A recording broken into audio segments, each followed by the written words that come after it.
Hey guys, welcome back to Critical African Thinkers. As you know, this is the place where we examine everything under the microscope of logic to ascertain what is most factual and logically consistent. So, the internet has been abuzz with the latest thing in town, which is the release of the Epstein files, which unsurprisingly has all the juicy names that we all suspected were supposed to be in that, supposed to be in that files. But is anything going to come out of these Epstein files? Is Are people going to go to jail? Are people going to lose their jobs? Are people going to lose their credibility?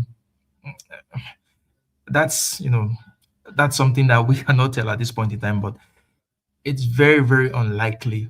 But I'm just going to go through some of the things that have come out from these Epstein files and try to make sense of it. So there was a guy, there's a YouTube channel, Upper Echelon, that did a very great job of analyzing. I mean, 3 million files, 3 million files being released on this.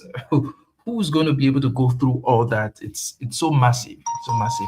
Anyway, I'm just going to be reacting to the work done by Upper Echelon. Great job, fantastic job done by Upper Echelon, and was able to dig deep into some of the things that were shown in the Epstein files. So let's take a look at it. Okay, by the time this video gets out there, there's probably going to be even more. But with a brand new multi million page Epstein data dump, I wanted to dive in and look at the most immediately damaging stuff that we have and also talk about just how badly the government screwed up because it is bad, like historically bad levels of incompetence. Let's Well, talking about the Trump administration, it is it's not surprising when you talk about incompetence, glaring incompetence. The Trump administration is they are masters of glaring incompetence. So it's not surprising at all if what comes out of this is just full of, you know, start incompetence. with this because we absolutely need the context. This is Todd Blanche, former personal lawyer for Donald Trump, who is now Deputy Attorney General of the United States. On January 30th, 2026, Blanche took the stage for a massive press conference unveiling that the DOJ and the FBI would be releasing about 3.5 million pages of new Epstein files as required by congressional law. The important part is at about 4 minutes and 10 seconds in, where he discusses the redaction guidelines and bloviates at length about how strict the criteria was, how hard their staff worked on these redactions, and how nothing was being withheld on the basis of national security. If you actually listened to him and took his words at face value, which you absolutely should not do, this is the most transparent administration ever. The quality of their work is unimpeachable, and the redactions that they made were only to protect victim information, nothing else. Yeah, this is something very consistent with the Trump administration, where they just pat themselves in the back for doing a very terrible job, and they say they've done a wonderful job. And it reminds me of the last season of Game of Thrones. Sadly, that is a lie. No, the last season of Game of Thrones, what happened is that after every episode, you'd see the producers come on. Um, there'd be a few minutes where the producers are analyzing and trying to explain and make sense of, obviously because they've they messed up, obviously because they knew that they did a bad job of the last season. So they had to try to explain their thought process, their thinking, because no one was buying the shit that they were selling. That's what I feel here in this case, because they're trying to get ahead of whatever is going to come out of this investigation by just prefacing it. We've done a great job. We've done everything is perfect. Everything is astute, even though they've cut this thing down such that their principal, Donald Trump, is protected. Lie. Over the course of today's video, I'll go through a series of examples in an effort to give as comprehensive a look as I can so far for this file dump. But at the end of it all, I want everyone to consider a question. Is the current governing administration in the United States telling the truth? Here we go. Obviously not. Item number one, which is actually two documents in this case, EFTA 01660679 and EFTA 01660651. These documents show a collection of insane allegations against Donald Trump. These come from the NTOC, National Threat Operations Center at the FBI, which is where they process and vet public tips. And some of them are very obviously marked as not credible. Others are flagged as no contact made after attempting to follow up with the caller. But here and there, you start finding that some of these reports resulted in a quote, lead being sent to conduct interviews. Obviously, Isn't it's very convenient how everything that's supposed to indict Donald Trump somehow magically just ends in a dead end? No credible evidence or no follow up or one thing or the other that would exculpate him. Is that not fishy? I can't comment on the authenticity of these allegations overall, but there's something else I found interesting, something far more important in my mind that speaks to the credibility of the DOJ, the Department of Justice itself, and their I don't decision think there's any credibility left with anything in the Trump administration, the DOJ. They're just a bunch of clowns. making when it came to these redactions. Look at these two documents, separate files, sure, but not always different content. Quote, complainant was spoken to and deemed not credible. Additional research showed three separate blank, and then it's all redacted. However, this file isn't. The rest of the sentence says, quote, incidents involving police which requested in mandatory psychiatric evaluations, end quote. That right there, although small in a vacuum, is the very first example in a massive, massive pattern. A pattern where the DOJ is redacting things that make no sense, things that they have no right, no legal right to withhold, and things that may in fact matter a great deal. We just don't really have the ability to know because we don't have the full picture. Example, they literally redacted the word none in this file. And you can straight up read some of the other redactions because they're not centered properly. It's a joke. Even still, keeping in Like the Trump administration, it's a joke. mind that the goal here is to analyze everything as objectively as possible, we need to do a bit of a fact check because despite massively viral social media claims all over the place, these two files were not actually pulled down or deleted immediately after publication. There were some 404 errors displayed on the DOJ website briefly, but they were ultimately resolved within minutes, I think, actually. And the files are now clearly visible again. I'm not sure why that happened. The sheer amount of traffic may very well have played a part as people flooded into the directory specifically searching for those particular files. And it's entirely possible that the DOJ panicked, deleted them, and then reinstated them, like they appear to have done previously with a different batch of files. But this time, I honestly see no indication of that happening. This time, it feels like a genuine glitch. Do you want to know what isn't a glitch? This right here, an FD 302 victim interview, which is mostly redacted, clearly protecting certain perpetrator names alongside the potential victims. Yeah, way to release a file where everything is just blank. This is a joke. I mean, the people that are supposed to, the people who are supposed to be affected by this release are the ones in charge of the release. I mean, how can you be the judge and jury in your own case? You're going to rule in your favor. That's what's happening here. But even from what we see unredacted, quote, Maxwell presented blank to Trump and they had a conversation for approximately 20 minutes. Blank was invited to Mar a Lago, where she was given a tour by Trump with Epstein and Maxwell present. Nothing happened between Blank and Trump.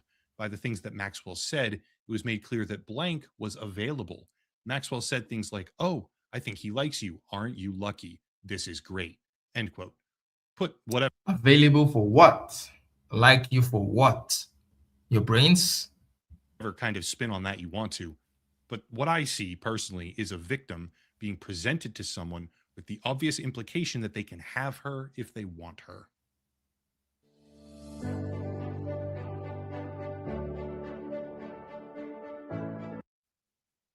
These are very serious allegations, and they're not the only ones. The sole focus of the video, by the way, isn't just Donald Trump, so I'm not going to read all of them. But the gist of it is that there are incredibly damaging revelations about how close Trump and Epstein were, so far beyond what we've been told is true. It is no longer possible to hand wave the files away as just a Democrat hoax. Pivoting back to the first two documents, I also want to point out something else. In between the spreadsheets and the accusations, we have emails in August of 2025. But the thing about these emails is that here we can see that they clearly acknowledge redacting a reporter's name who explicitly is not a victim. Anthony Sibeli, I think is how you say it. While also on one of the sheets, failing to redact an actual potential victim name, Leslie McMichael, in a further display of incompetence. Like I said previously, the video isn't focused solely on Donald Trump, but we're looking at well over 5,000 mentions of his name, and that's only the searchable portions. Yeah. I'm sure those 5,000 mentions of his name were just, saying how wonderful Donald Trump is as a person. how he's a saint, how he does wonderful things for people, how glorious he is. I'm sure that's what this 5,000 mentions are about. of the archive that they've indexed, which hasn't even all been released so far. Let's move on to someone else, okay? Arguably the largest individual catalyst who has been deliberately stoking speculation about Donald Trump and Jeffrey Epstein, and that is Elon Musk. Elon has long maintained his near total separation from Epstein. He claims that the photograph of him and Ghislaine Maxwell is just a photobomb that she perpetrated and he had no idea about it. He claims that he was invited to Epstein Island but refused, and he desperately lashes out at anyone who insinuates otherwise over the past several months. Quote, shame on Sky News for this. Yeah, this is from a guy who's lied about his upbringing that he was poor. This was a guy who lied about, starting the business, starting his business with no money. This is a guy who's lied about almost every aspect of his career, who's lied about founding Tesla. Yeah, I was supposed to believe him in this situation. That he was offered the opportunity to go to Epstein's Island and he refused that opportunity. He said, no, yeah, give me a break. Utterly misleading headline. Anyone pushing this false narrative deserves complete contempt. Epstein tried to get me to go to his island, and I refused. Yet they named me even before Prince Andrew, who did visit. End quote. Strong words, very defensive, but it turns out that we actually have emails between Musk, Epstein, and Leslie Groff, one of Epstein's assistants, reading, quote, Elon to Epstein, will be in the BVI/St. Bart's area over the holidays. Is there a good time to visit? End quote. That's a little bit curious given his proclamations that Epstein invited him to the island. Yeah, maybe that's how they refuse things in South Africa. That's how you refuse. You refuse things by asking to be present in the place where you don't want to be. Let's read on. Epstein replies, any day, 1st to 8th. Play it by ear if you want. Always space for you. After which Elon says, okay, probably the 1st then.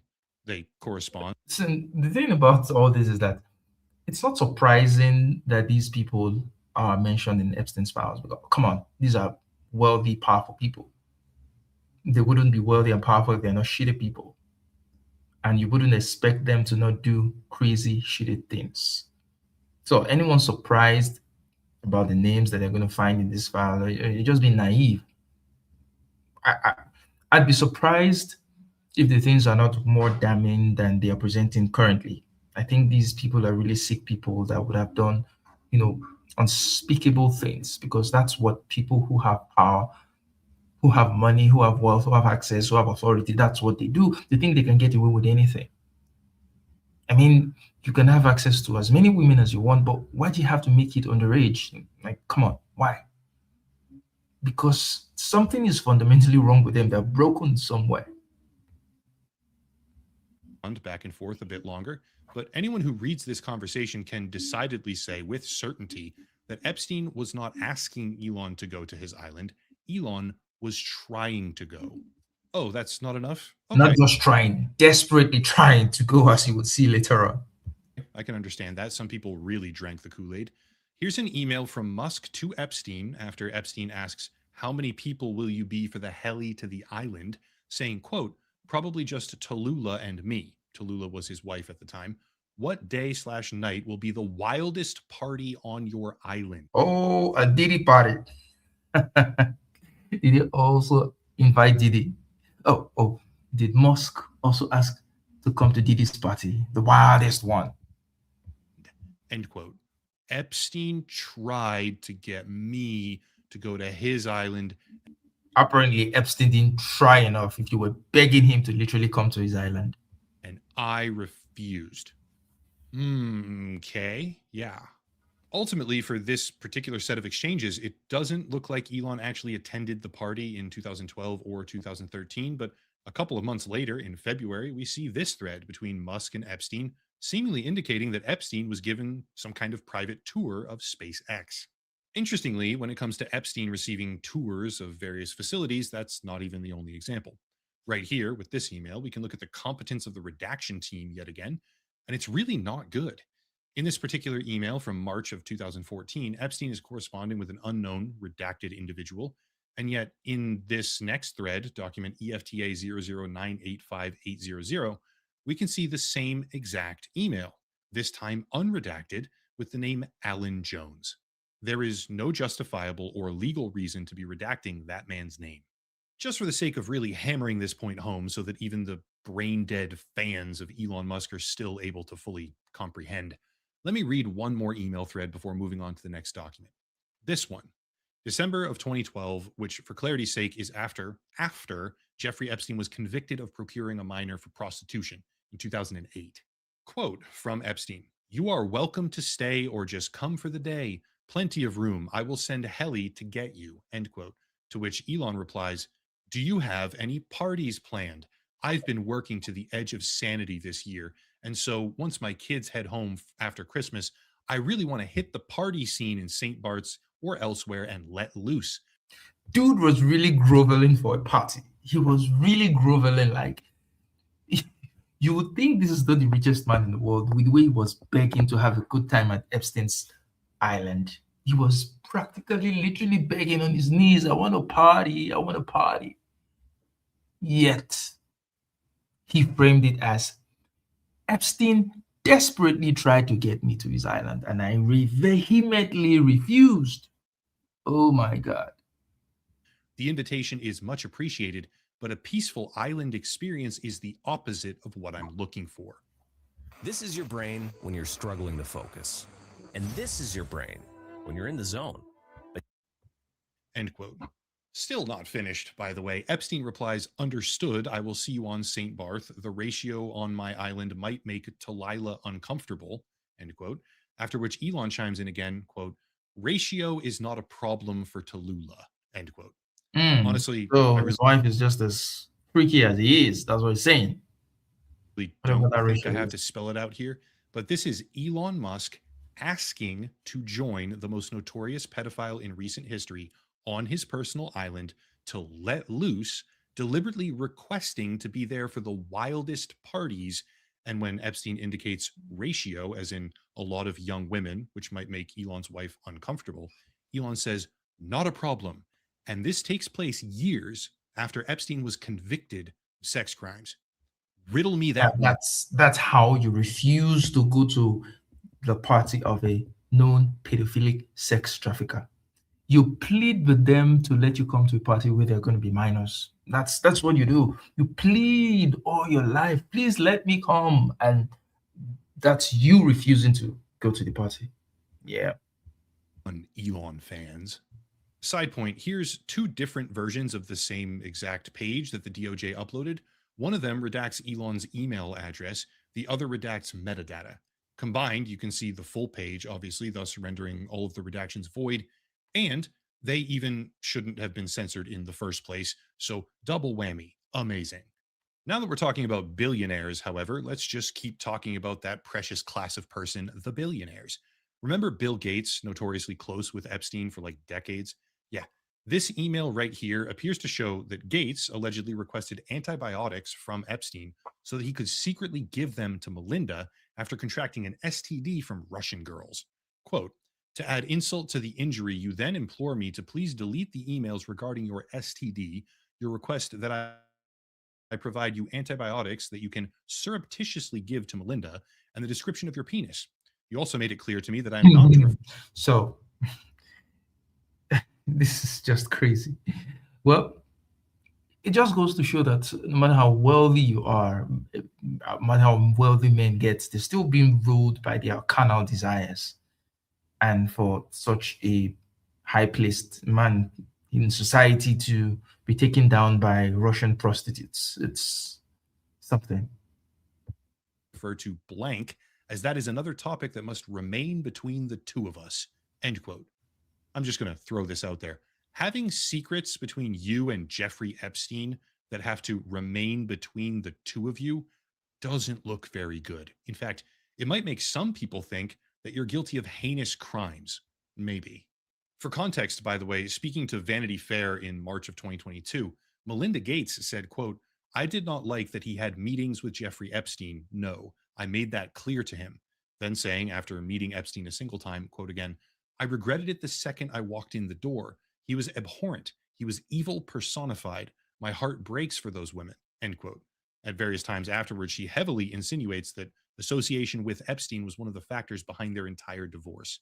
And if I had to speculate here, I would say that sharing secrets with Epstein and trying to sneak her antibiotics could hypothetically have caused a marriage to crumble.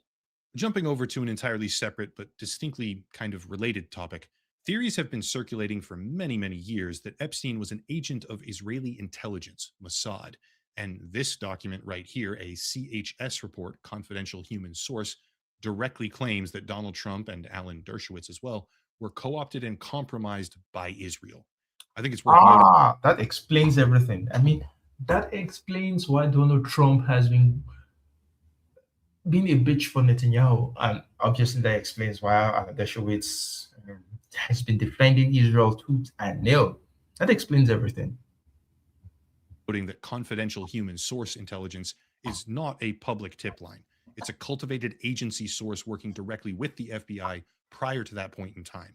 It's not an agent or an employee, it's a source, which doesn't necessarily mean it's true, by the way, but it's not a random phone call. This is a significantly elevated level of intelligence gathering far beyond just anonymous tips.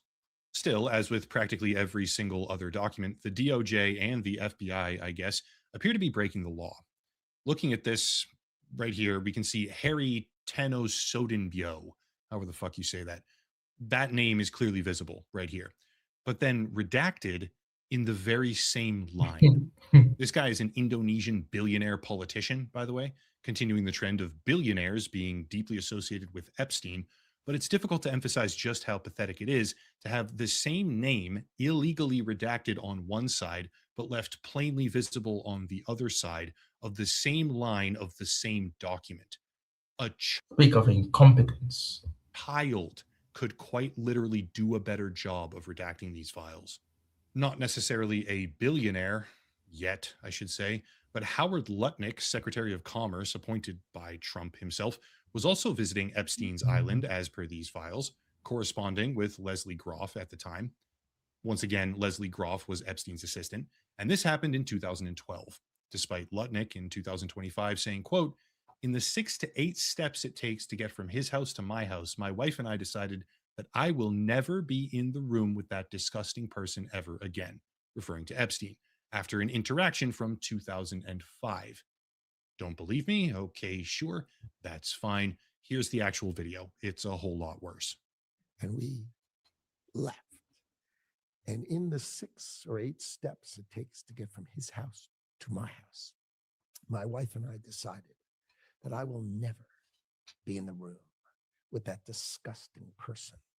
Wow, clap for yourself. Performative outrage. Big round of applause for you. Yeah, big guy.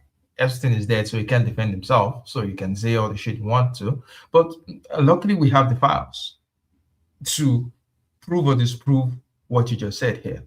Again. So I was never in the room with him socially, for business, or for even philanthropy. If that guy was there, I wasn't going because he's gross. Some people hear about coups and comment that improving your looks is somehow toxic or vain or. Oh, yeah, dude. He's so bad that Howard Lutnick was directly emailing with Epstein and his assistant about going to lunch on the island in 2012, 7 years after he vowed to never be in the same room with him because That's how you keep your vow, by vehemently going against it. he's gross. He really put his foot down on that one, didn't he? Moving on, we have Kevin Warsh, Trump's current pick to replace Jerome Powell as chairman of the Federal Reserve, who also apparently went visiting on the island for the very same party, making me wonder just how many people in the current administration were straight up friends with the guy well and truly after. I think that was how Trump got the people in his administration. He went through the Epstein's list and just started nominating people from there because he knew that they were going to have to fight to keep him safe if they are also indicted in this. After his conviction in 2008. However, just to reiterate one of my sort of pillar arguments here, the greatest blunder by far are the redactions. Frankly, I'm honestly baffled. They redacted a fucking Wikipedia article from 2022 about Trump. Look here. This is an archived version from the exact same time period where they took out words in the DOJ files like Italia, DC, and Stone, as in Roger Stone, despite his name appearing 7 other times in the same article.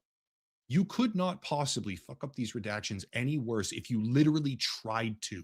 It's straight up insane how many completely unnecessary and totally irrelevant redactions are in these files, not to mention the stuff that they just messed up or failed to do. How about this? Here's another troubling exchange. Email from Epstein to an unknown individual. Quote, "Where are you? Are you okay? I loved the torture video." To which the unknown person replies that they're in China. Epstein then says, "Hope to see you."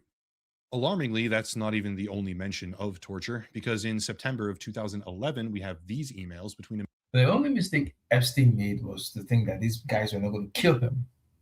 Was to think that because he had so much shit on them that they were not going to kill him. These guys, oh my.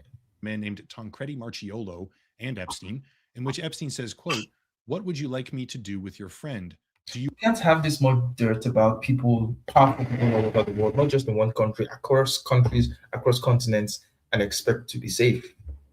When you're compromised, they're going to take you out. And that's exactly what happened to Epstein.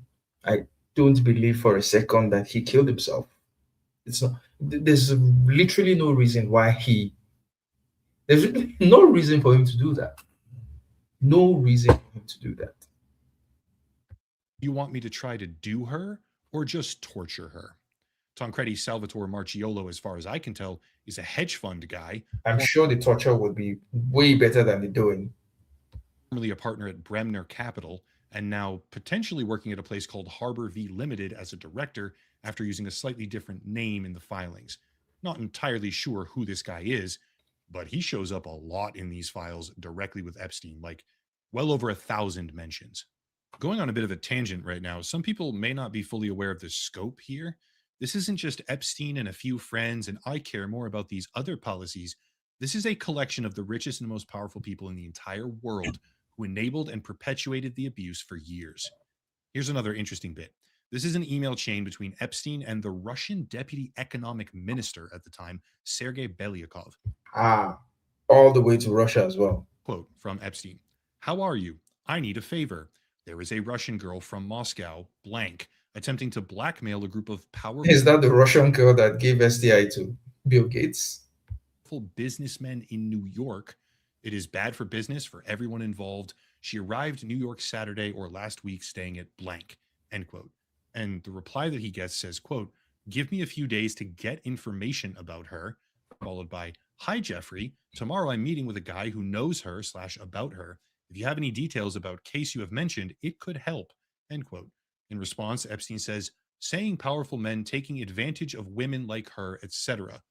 And I don't know what eventually happened to this poor girl, but I really don't think that they just bought her donuts and said, "Hey, please stop." We are Of course not. being told These are terrible people. by the Trump administration with their intentionally compromised law enforcement agencies that there was no blackmail ring. Epstein was alone. There were no other prosecutable leads, no other perpetrators to investigate or involved or trafficking to anyone or by anyone, and that we should shut up and stop asking questions. The FBI director has been saying that. The attorney general has been saying that. All of his top officials are backing him when they say that there's nothing to see. Meanwhile, we have literal correspondence between Epstein and Russian officials about a young woman blackmailing powerful businessmen because they took advantage of her, which was the entire premise of what Epstein did. And yet, also this Tancredi Marchiolo guy, I mean, you have people corresponding with Epstein thousands of times saying that they're giving and receiving torture videos from him, right? And yet, somehow this painfully self-evident spiderweb of perpetrators and their sick, twisted social network have faced zero consequences. The Epstein files may not result in widespread accountability, okay? Dejectedly, I'm accepting that fact. But the one thing that But why? Why are you accepting that fact? I mean, this is really what gets me about this whole situation. People are already accepting that nothing's going to come out of it. So what's the point of this whole call for the release of the Epstein files? And this relates to a video recently that Bassem yourself had with Candace Owens, where Bassem was essentially saying that in the West and the US particularly, what you have is the illusion of freedom. It's more like participation trophy. I mean, those of us in other parts of the world, and we know that our leaders are terrible. We can't do anything about it. We can't say anything about it because there are literally consequences to that. But in the US, the leaders are terrible as well. But you are given the illusion of being able to do anything by being allowed to say things. You protest, yeah, you are outraged, but this if it's all going to end in a scathing YouTube remark, if that's the best that can happen out of this situation, how different is that from the situation of those of us in other parts of the world? How different is it? It's the same outcome. Nothing's going to change. You're just being given the illusion of being able to participate, to air your grievances, and that's it. It's a participation trophy. Nothing changes ultimately. They have done is pull back the curtain for a whole lot of people on who exactly runs the world. They're not like you and me. They're fucking evil. I could go on and on and on. So, for the sake of the video not being 10 hours long, here's one final critical document. If you search during the first party in the DOJ archive, you get three items, one in dataset 9 and two in dataset 10. This is an extremely graphic accusation against Donald Trump and Jeffrey Epstein, alleging a victim that was only 13 years old. And each of these three documents has different redactions. Document 1 has address, case number, and half of the names redacted. Document 2 redacts the names, but not the address or the case number. And document 3 only redacts half of the address and the case number, but not the names.